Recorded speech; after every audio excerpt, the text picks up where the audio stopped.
We define ourselves through our history, culture, and food, but we so rarely think to stop and ask, how does it all work? Revealed examines the hows and whys while pulling the curtain back on the things you never thought to ask.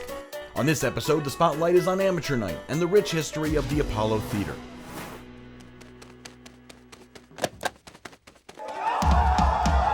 The Apollo Theater is unlike any space in New York. When you come to the Apollo, you see greatness, you see a legendary theater, you see old, young, black, white, you see children, you see joy, you see booing, you see cheering. For nearly a century, the Apollo has been a constant presence. Located in the heart of Harlem on 125th Street, the 1,500-seat theater has played host to names that will make anyone stop and take notice. When I come into this building, I see Sammy Davis, I see Ella Fitzgerald, I see the Jackson 5, and I hear Pigmeat Markham. Once a burlesque hall catering to white-only audiences, the theater has evolved to become a space synonymous with black entertainment. It's a space that has hosted both the greatest artists of all time and artists of the future. Amateur Night at the Apollo First is the longest running talent competition in America. I like to refer to it as brutally honest. Now, the 89-year-old theater is changing once again. The historic theater will be renovated in the upcoming years as well for the first time. What you can count on is that you'll still receive the same quality of art that is going to be on all the stages.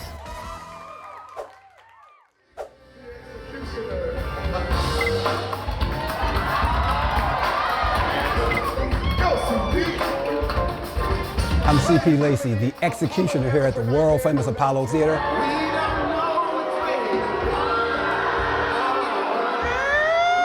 The siren goes off. James Brown enters the stage in his royal blue, as James Brown always does. I feel good, and you don't sound good. Hey, get out of here.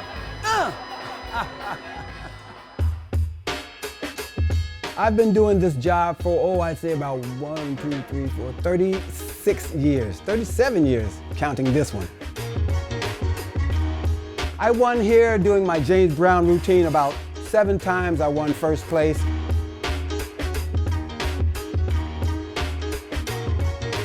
At Amateur Night, the executioner / Sandman role is very important because it separates us from the other, variety shows, contest shows, which are the grandparents of the Apollo as we celebrate 89 years of this. Sandman Sims, my predecessor, was away doing a movie with Gregory Hines called Taps. And Mr. Ralph Cooper, the creator of Amateur Night, said, "Hey CP, I like your fancy footwork. You want to fill in for Sandman Sims for a week or 2? I said, yes. He said, can you tap? Never took a tap lesson in my life. I said, yes, I can tap. He said, you got the job. That 2 weeks turned into 37 years. I'm still here. CP's role as an executioner has morphed from mimicking Sandman Sims to posing as previous performers at Amateur Night. When the 2000s hit, Marion Caffey, the producer of Amateur Night, took a new turn and let me do my celebrity characters. Anyone who's graced the Apollo stage, I kick you off now as that character. Hence James Brown, Sammy Davis Jr., Snoop Dogg, Flavor Flav, Johnny Mathis, whoever's been on this stage, I gonged them. Who can make the crowd boo? You, man, get out of here, shaboing. What happens is, the siren goes off, but they're so busy singing, they don't even hear it. People are afraid of him because they don't want to see him, but he's not scary as he is intimidating. You're singing your song, then I come up behind you, the band stops playing your song. That's scary enough as it is. I don't have to scare them.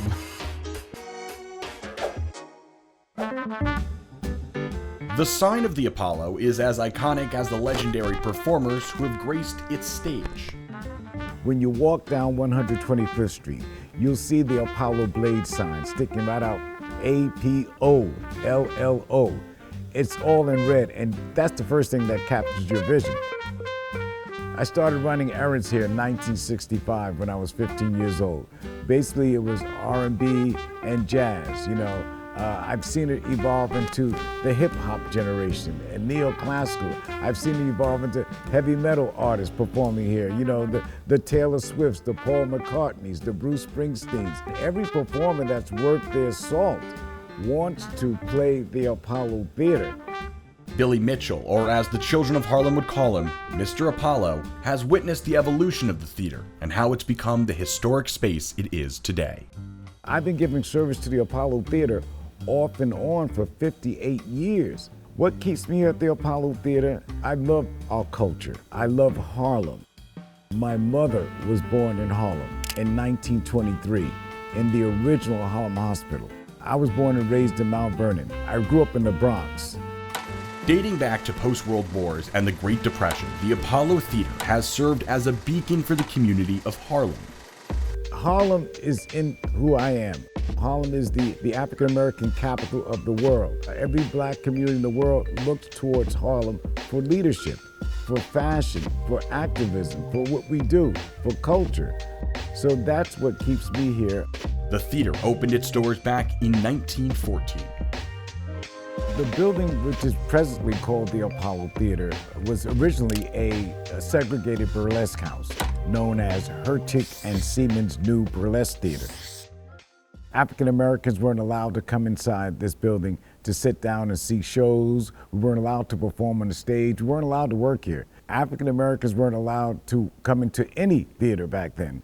Fast forward to 1932 when Mayor Fiorello LaGuardia banned all burlesque theaters in New York City due to, quote, immoral behavior. The theater closed down, but in 1934, businessmen Frank Schiffman, Leo Brecker, and Sidney Cohens purchased and reopened the building, renaming it 125th Street Apollo Theater. Competing with Midtown theaters, they kept their ticket prices low and started showing more skin on stage. When these gentlemen purchased the Hertig and Siemens open as the 125th Street Apollo, that's when African Americans were allowed to come inside and sit with our white brothers and sisters, see shows, work here, and perform. The name Apollo comes from the Greek god Apollo, the Greek god that represents the sun and music and entertainment and poetry and good messages of prophecy. And that's what the new owners wanted to bring to this theater in 1934, and that's why they named it the Apollo Theater. Some theaters may just do jazz, some theaters may just do country western music, some may just do heavy metal or rock. The Apollo encompasses all of those art forms, and everybody is allowed to come to the party. Oh, I think everybody know about the Apollo from the old days when we used to see amateur night, so that's why we're here. I'm here every Wednesday, first online all the time, you know, and this is so fun. Watching Apollo for years, you know, growing up, so definitely wanted to have the experience. When you come in through those doors, you're coming in to enjoy yourself, but you're also bringing a power with you as an audience member. Boo! Oh, booing? Oh yeah, that's the fun part. We can't boo in our regular life for things that we don't like, right? So this way you get to boo, and people don't know who's booing. You can tell them that maybe not this week, brother. It's go get some more work done and come back and see us in a couple of months.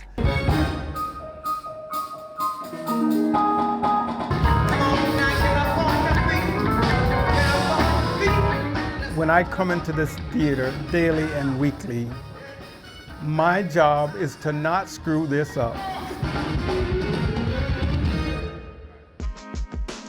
This has been going on for 89 years, and I don't want it to close on my watch.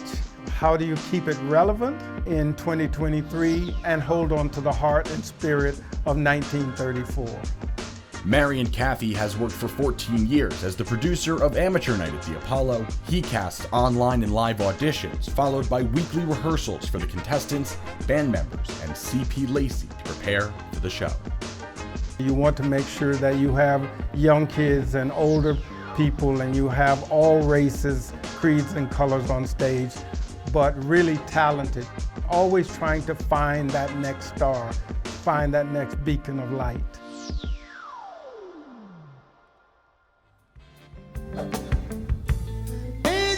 Yeah,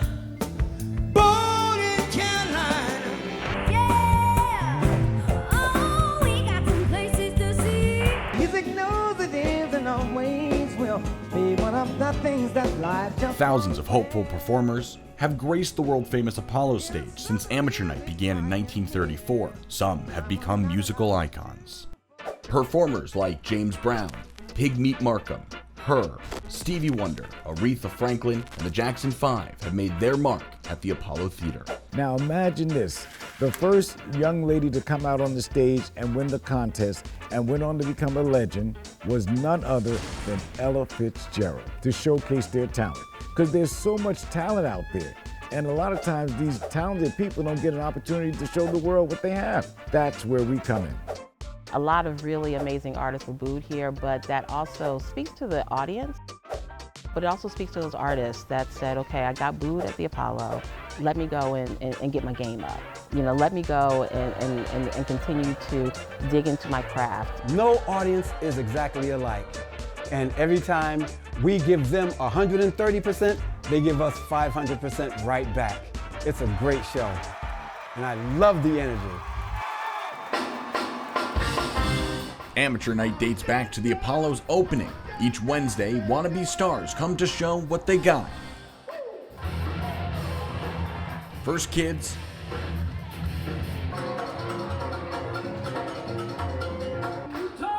then the adults, and the audience decides the winner. First place winner with a 99, Mr. Michael Reed.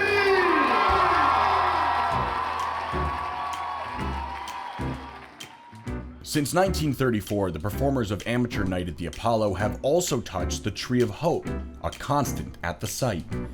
In the 1920s, the Tree of Hope was a big oak tree that sat on 133rd Street and 7th Avenue. Across from the tree was Lafayette Theater, where all the greats performed. Unemployed entertainers gathered around the tree performing, singing, and dancing in hopes of getting noticed or finding work. Superstitions of the tree giving off good luck grew. When the tree had to be cut down to fix a sidewalk, everyone wanted pieces of it to keep it as a good luck charm. Well, Ralph Cooper, who created Amateur Night, he says, I'm not taking a piece off for good luck. Ralph decided to chop the entire stump of the tree off, and he brought it here to the Apollo Theater so that on Amateur Night, when the contestants were called to come out to perform, they can now rub it for good luck, hoping that the audience receives them well and they don't get booed off the stage. People generally describe our audience as tough, but I won't say they're really tough. You know what? You get that if you have never been here. But the audience are very loving. They're waiting to love you. They're not waiting to hate you. Ladies and gentlemen, welcome to the 89th season of Amateur Night at the Royal Apollo Theater.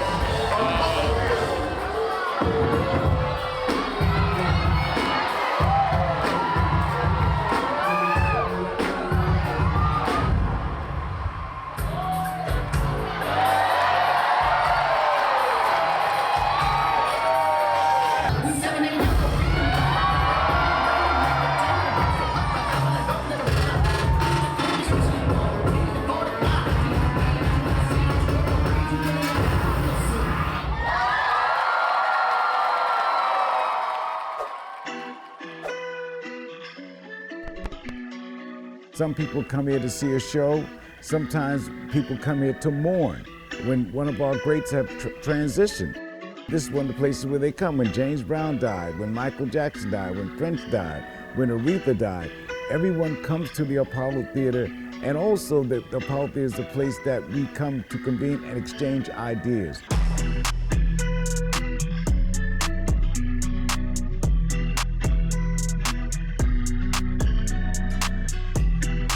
Well, the Apollo Theater stays relevant because we listen to what's happening in the world.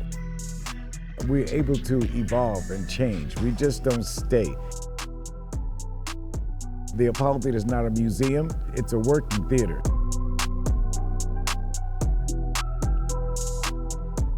When you come into the lobby of the Apollo Theater, first thing that you'll see are the chandeliers. These beautiful chandeliers made out of Venetian crystal, imported from Italy. Then also you'll see on the left side of the lobby are these beautiful mirrors, you know, and the reflection from the mirror onto the chandeliers gives the lobby a pop that really, really is inviting, right? And then when you come into the lobby, to our right, you'll see our wall of legends. Smokey Robinson and the Miracles. Ooh, baby, baby. Oh, man. Sam Cooke. I was born by the river. The incredible Nat King Cole. Chestnuts roasting on an open fire. All these people formed at the Apollo Theater. Sam and Dave. I'm a soul man. Dun, dun, dun, dun, dun, dun. I'm a soul man. Dun, dun, dun, dun. You know, 125th Street is already a major thoroughfare, but the Apollo Theater is sitting here right in the middle of it. And so as far back as you can go, when you look at old black and white images and of the Apollo and people waiting around the corner in line to see their favorite people, we always have a foot in the past, a foot in the present, and we're looking towards the future. People come here and they're changed. You know, they're changed by what they see on that stage. They're inspired by what they see on the stage. And so I think that the Apollo continues to be that beacon of hope for people, whether they are, you know, here in Harlem or around the world. I just came back from Africa. People know the Apollo. I was in Toronto recently. People know the Apollo. And so the Apollo has, you know, really been this kind of central point for so many people, you know, that are really looking towards excellence. You know, and where do we find that? And you can find that here in the walls of the Apollo Theater. What I love about this place and why people come here is just to kind of check the pulse of what's going on, what's happening, and what's next. Harlem is so many things like entertainment, you know, just art and different cultures, families. You know, it's a new upcoming Harlem, but the old Harlem, you can still feel it. Harlem is the Apollo, and the Apollo is Harlem. And Amateur Night is Harlem, and Amateur Night is the Apollo. They're synonymous. When you ask people in Japan about Amateur Night, they're talking about Harlem, and they're talking about the Apollo. When you find somebody in the Philippines and you ask them about the Apollo, they mean Amateur Night. They mean Harlem. Apollo is definitely like the most important entity in Harlem because the Apollo brings everybody to Harlem. If anybody in Harlem don't know the Apollo, like they really honestly don't know anything about life. This place has been here forever and it's an epicenter for the community and I think it's wonderful. Apollo brought so many of our talents out, moving stars, music, comedy, all that. If we didn't have it, some of those people might not have been discovered today. Apollo is exciting. And historic. And historic. We are part of the important, iconic infrastructure of New York City. So if you think of a Broadway show, if you think of the Empire State Building, you also have to think Apollo Theater. And where is the Apollo? In Harlem. Where is Harlem? In New York City. We are just a part of the fabric of this beautiful city, this crazy city called New York. Apollo is here. You know, Apollo is now. Apollo has always been, and Apollo is not going anywhere. After former CEO Janelle Procope stepped down in June 2023, the new CEO, Michelle Ebanks, set expectations for what comes next for the future of Apollo Theater. The Apollo Theater, for the first time since the 80s, we are going through a major expansion of our campus. And so the Victoria Theater, which is a few doors down from the Apollo, becomes our new home. The Historical Theater will still be here and we'll still be doing great programming on this stage, but now we have 2 additional stages that we're able to put work on. The Victoria Theater will host a 199-seat theater and a 99-seat theater, which will offer a space where community initiatives, art collectives, and independent artists can come in. This is just a really thrilling moment to be at the Apollo, so I think that, you know, as we look at the next 5 to 7 years of the Apollo, you're going to be looking at a very different organization aesthetically in terms of how it looks, but what you can count on is that you'll still receive the same quality of art that is going to be on all the stages. People come to the Apollo to perform for very different reasons. Sometimes we have neurosurgeons who have a bucket list that they're a doctor by day, but they sing, you know, at night, and they want to come and give it a shot. And then we have the people that come in, they want a shot at stardom, they want a shot at fame. And we provide that opportunity for people to walk in that door and hopefully walk out and be a changed person.